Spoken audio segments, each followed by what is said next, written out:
Isang mapagpalang araw po sa inyo mga kaibigan. Siyempre, kung bago lang po kayo sa channel ko, like and share nyo na po ang Chupeng Official Vlog, lalong-lalo pang ating Alex Official Vlog. Paki-like and share nyo na rin po mga kaibigan.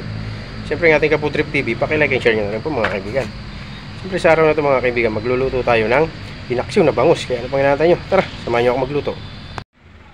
So, mga kaibigan, yan ating sangkap. Meron tayong bawang, luya, sibuyas.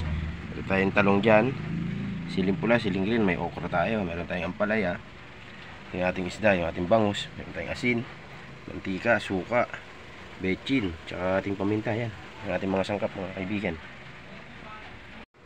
Yan mga kaibigan, meron tayong kasirola. Ilagay na natin yung ating luya. Yan, yung ating bawang, sibuyas. Ilagay na rin natin yung ating isda. Yan,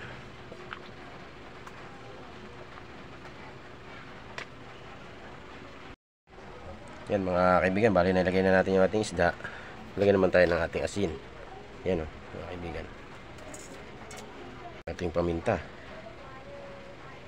ating Ajinomoto. Itak-tak mo mga kaibigan. Yan, ating suka. Yan,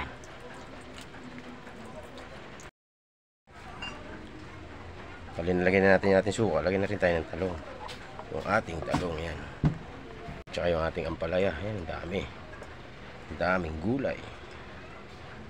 Ating okra, siling pula, ay pula tsaka green. Yan mga kaibigan. Yan, yan mga kaibigan, lagay tayo ng mantika. Yan, yan. Tapos, bali okay na, salang na natin siya mga kaibigan. May apoy na tayo. Siyempre salang na natin yung ating niluluto. Yan, ating lulutuin niya. Kaya hintayin na siyang kumulo mga kaibigan. Yan mga kaibigan, buksan natin. Yun o, ano lang, bali ano na yan mga kaibigan. Okay na yan, okay na yung ating ampalaya. Wow! Half cook lang natin mga kaibigan. Kaya ano pa, finished product tayo dyan.